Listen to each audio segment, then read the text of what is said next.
Two things in life that I absolutely adore. One, old school Top Gear. From about Series 3 till about Series 20, it's just peak British television. And secondly, Original Fire Games racing title Circuit Superstars. Now, we already had a Top Gear themed DLC, and this one was free. It came with the game when you first purchased Circuit Superstars, and it was basically just a Top Gear test track lap time challenge. But this new one appears to be much more in-depth and a bit more crazy. There appears to be caravan racing, obstacle courses, the test track remains, but there's also three-wheeler racing. It looks like Reliant Robin, so plenty of stuff to get excited about, and it's all going to cost you around about £5, so not a massive expense. And another thing worth noting is that this DLC is available on all platforms that the game is available on, which now includes on Nintendo Switch, which is a recent change, and it's fantastic to see because I think Circuit Superstars is a kind of game that is perfectly suited to a portable device like the Nintendo Switch. In this video, I am simply going to give this DLC a go for the first time. I've only seen the trailers, I've not seen anything else from it, and I just want to give you a flavour of what to expect, and of course, want to enjoy it myself in the process. So without further ado, let's dive in. So on the main menu, we have, of course, the Top Gear Time Attack, which was the previous Top Gear DLC, but now we have the Stig Challenge. Very intrigued to see what this is all about. So you can see here we've got different tracks. So Skate Park, that looks like an obstacle course on the test track, I believe. We've got an Autocross challenge, Dog Agility course, Destroying a Car. Plenty to get our teeth into straight away. We'll do this in a natural order, so we're going to start with Skate Park in the touring car. Now, on the TraxionGG account for Circuit Superstars, I haven't done any liveries, but we'll pick the green one because I always like that. Now this looks like simply an obstacle course within the existing Top Gear test track. I think I've seen this in the trailer as well, so let's see what this is all about. Okay, we're underway straight away, through a gate, and we begin onto a ramp. That's all nice and straightforward. Through turn one, another ramp. Oh no, got that wrong. It's straight into it. Tricky challenges. Oh, we've got a hairpin there. That's interesting, more like a circuit rally than anything else. Nice banked corner, and then we head back down towards the Hammerhead chicane. Where am I going? Oh my goodness, we're reversing already. Am I going to make it around there? Just about. This is instantly giving me like Dirt 5 playground vibes. Is it called playground mode? I can't even remember now. It's been a while since I played Dirt 5. It almost feels like a kind of funky custom-made track, which is exactly what it is. It's just objects added to the existing Top Gear track. I missed that gate, so I'm going to turn around and go back to it. Please stand by. No. Get a run at this time. Come on. No. No. Sorry, cones. I'm going to mess myself up for future laps now. No! Right, ignore the time. We're taking a run up. We're going for it. Come on.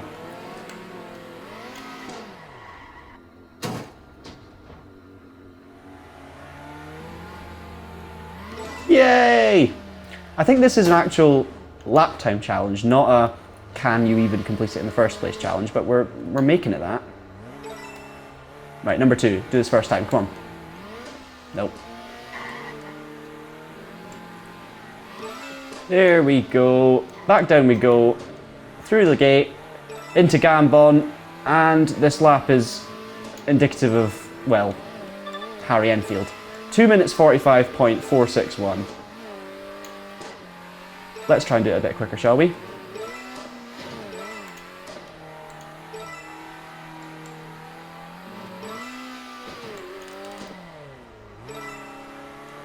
Sorry, cones. Once again, use the banking to our advantage.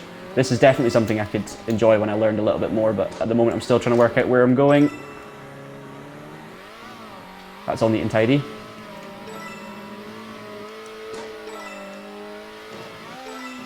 Oh! Everything's fine. Right, come on.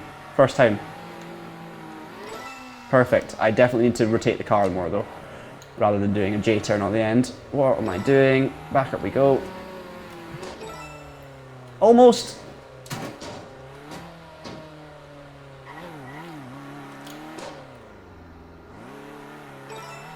I would say harder than it looks. Harder for me than it looked for me.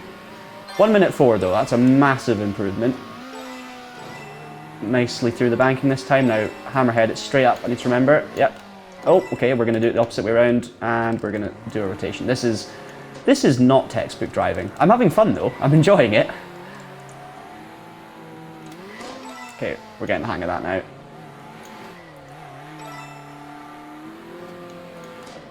No. Through the follow through.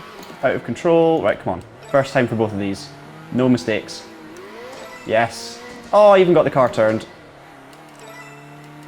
Come on. Yes.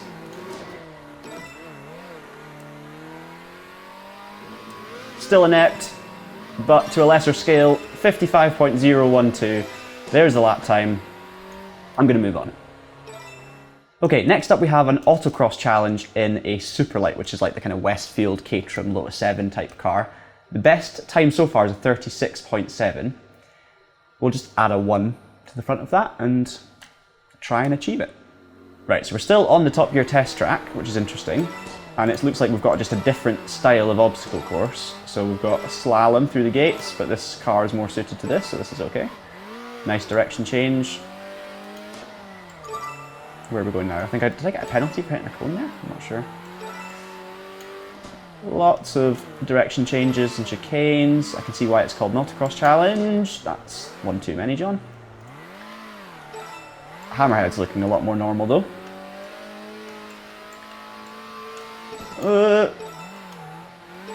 We survived. Nope. Idiot. Okay, this one's a bit more straightforward. We get round in 53 seconds, so there's less crazy challenges. We've got our ghost on now. Yeah, you do get a 1 second penalty for hitting the cones, so that's good. Precision required. What I'm really looking forward to with this though is trying out like the Caravan racing and the Reliant Robin and three-wheelers and stuff, because that's where it's at for me. That looks like a lot of fun, especially racing online. That's almost the same mistake again. And Circuit Superstars. We haven't covered too many times on the channel recently. We did a couple of videos a while back, maybe probably a year ago now actually, where me and Rich did a challenge on split screen, and we obviously covered the game when it was first available, right back on day one.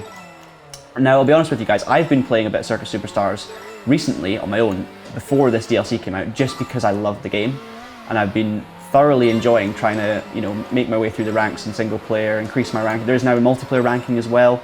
But generally just try and complete and win as many championships as possible. And the game has just been slowly improving in lots of little ways that make it a really, really well-rounded indie title now. Like, this game has always been charming, but now it's polished as well. And I have to say, I'm super impressed. I always have been.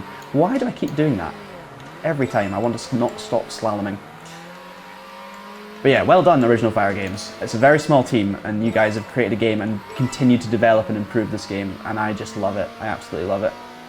Alright, one more good one, come on. Take it seriously. We'll move on. So I'm just having a think here, looking at all of these, because there's only 5 different challenges here. I'm wondering if these are all different types of obstacle courses on the Top Gear test track. I'm wondering if to get Caravan racing, we need to go into a different game mode. Bear with me. Okay, so in practice mode, I have it. Not any Reliant Robin, the Top Gear Rocket that failed spectacularly, but there it is. It looks exactly like it did. Love that touch from them, so that's great. I'm definitely going to want to race that. We also have the Indestructible. Now that'll be the Toyota Hilux that survived every single bit of destruction. If you've not seen that episode of Top Gear, or those 2 episodes really, because there was a continuation of the story, well worth a watch. This was the start of peak Top Gear. Okay, I've spotted a problem with this. It looks like we may be the only three-wheeler. Okay, this is better. Looks like we are no longer the only Reliant Robin. I've had a taste of one corner at least now, so yep, we're tipping over. Come on, you little space shuttle, down the inside. Up into P3. No! Okay, very easy to spin. Which shouldn't come as a big surprise, let's be honest. Lean on those tyres, use the grip, look at that, around the outside. Okay, it doesn't like quick direction changes. I really shouldn't be surprised by that. You get a good exit. A bit of bump drafting. Nope. Doesn't want to shift. Come on. Oh my goodness. I am shocking. It's on turning, overly aggressive movements. There we go. A bit better, a bit smoother. I've got 3 more full laps to try and close in on that lead pack and stop myself doing that. The spark effect works though. The poor underside of this car. There's a move into P4. I can imagine this being a laugh online. And also making you appreciate the magic of 4 wheels at the same time. And the thing for me with Top Gear as well, you know, and anyone growing up in the UK, similar age, will probably have similar feelings, but it just went through a particular phase where you couldn't put a foot wrong. Every single episode was hilarious. You know, I was basically purchasing a bunch of episodes on iTunes back in the day when I was a kid, and I've watched most of these episodes multiple times because they're just genuinely laugh out loud the whole time. I mean, I have to say, towards the end of the Clarkson, Hammond and May era, it did begin to wane a little for me. I think it got a little bit too false and a little bit too forced, rather than just letting the comedy come naturally. But before then, when they were kind of discovering themselves and, you know, doing their first few cheap car challenges and their big epic races across Europe and all of these kind of things, they found a really nice sweet spot of being natural and things happening as they should, but also being entertaining and not feeling like any of it was forced, you know? And you can still watch all those episodes today and they're still every bit as funny, every bit as good. I think for me it peaked around about the Africa special, the one where the second Africa one, the one where they went to find the source of the River Nile. That was for me just peak Top Gear. And then ever since then it kind of went a bit downhill, obviously everything happened. And now we have the Grand Tour instead. I'm trying to distract you from my driving basically because it's not worth watching right now, but we're going to come across the line. That was tough. The car's tricky to drive. It's a bit of fun. I mean, it's a 3-wheeler. What I really want to find now is Caravan mode, because I would really like to race against other cars towing caravans because, I mean, it's just fun, isn't it? Here we go. So if you're wondering where Caravan mode is and you have this DLC, basically when you're on this kind of regular free play mode, you have to click Advanced, which is X on my controller, and then we can basically turn on caravans. I've left all that as default, that's absolutely fine. And now what should happen is no matter which car I race around whatever track, everyone should be towing a caravan. Here we go then. We're underway. Now this is not a rallycross car, everyone's got a caravan, it's going to be absolute chaos. What is going on? I can't even see myself, I'm lost. I've got caravans stuck inside of mine, I'm into a wall. It is absolute chaos straight away. You can instantly feel it affecting the handling of the car. I'm getting, as you can see, massive tank slappers. And I can drive straight through other people's caravans, which is something. Double slipstream. We're going to jump back down the inside. It completely affects the handling of the car. I've just seen someone jackknife their way into the trees. I'm almost doing the same thing. It really does influence the weight shifting, the way the car turns in. Everything happens a little bit quicker, and obviously the physics of the caravan affects things as well. Depending on how it moves, it obviously affects the rear of your car. Oh, I'm sorry. Oh no, that's the pits. Well, this is a baptism of fire. What happens when you pit with a caravan? Sorry, I'm not very good at this. Yeah, they will still fix my car up. I mean, this race is gone already, right? So let's maybe try and do something a little bit more simple. I really need to watch out that I don't get myself caught by someone else or get my caravan caught, because that will obviously rotate the car, it'll influence the control of where I'm going. Okay, we'll let all of them deal with that on the other side. I'm getting caught up in it as well. And basically feel like I've got no influence on this race at this current stage. If we just stay out wide, steer clear of the chaos. We're still at the back. Oh no. Okay, it felt like I was just forced all the way over there with no control. It is just chaos is the word. Goodbye. I can make progress once I've got some clean air. There you go. Everyone's jackknifed over there. Now we're almost already into the top half just by surviving one corner. Let's not get caught out, see?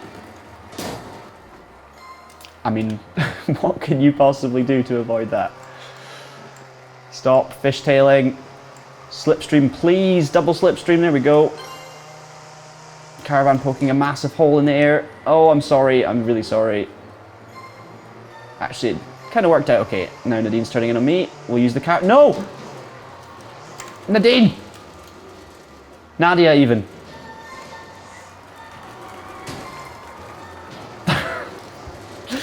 I mean, honestly, I might as well just not steer. I mean, there's nothing I can do. No. Whoa. I don't think we're going to win anytime soon, though. No, I'm sorry. Bit of contact, but I think it's necessary now. Can we do an overtaker on the outside? Yes, if they cut the track. That's P8. Now, this is definitely a quirky game mode. Like, for sure, you're not going to want to race every single time with caravans on, and you're going to appreciate the handling, I think, when you turn the caravans back off. But I reckon you could have a lot of fun with this, especially with friends. You know, this would be great for split screen, great for online racing as well. I would love to see a bunch of friends racing against each other with caravans, because you can just cause so much more chaos without even meaning to. Like, you've just got to drive as if it's not there and see what happens. I'm sure there's techniques you could learn to be better at this than I am right now, placing your car, throwing your caravan a certain way, but I mean, look at this. Completely out of control. That's a pit wall. We'll try and use the caravan to spin number 90, but it's failed. And we finish 11th. Basically, in this video, I'm outing myself as completely useless at Circuit Superstars, but hopefully this is giving you an idea of what the DLC is all about.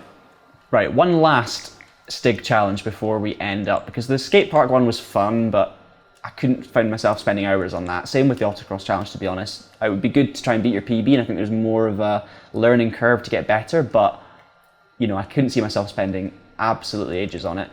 I do, however, want to give destroying a car a go, because if this is in the Hilux and it's using Top Gear themed incidents like the Wrecking Ball, I could definitely see this being quite fun, so I want to investigate what this is all about.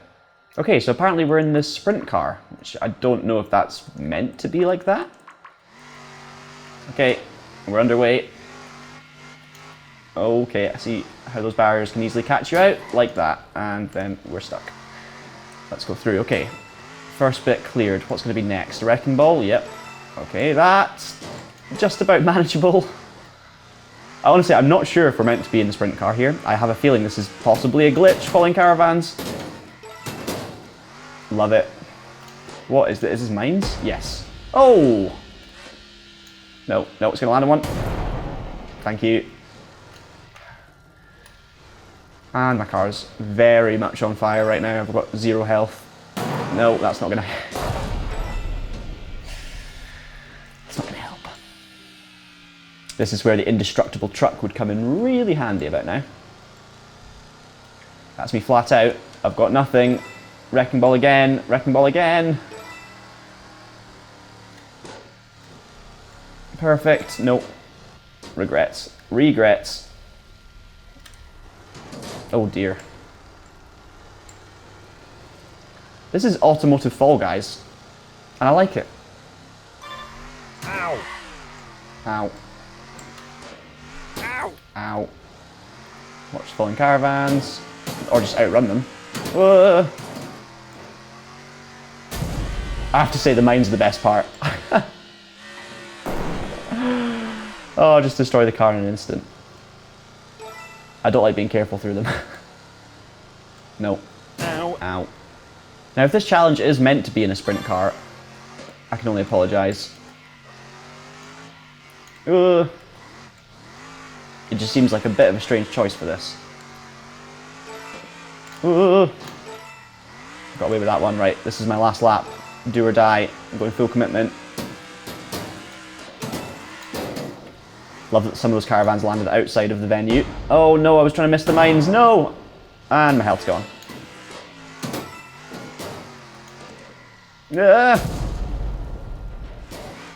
Slowly.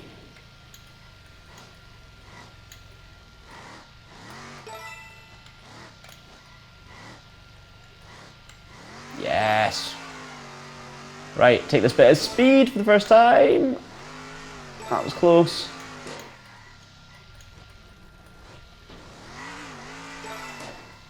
Come on, get a move on. Lap time's still way slower.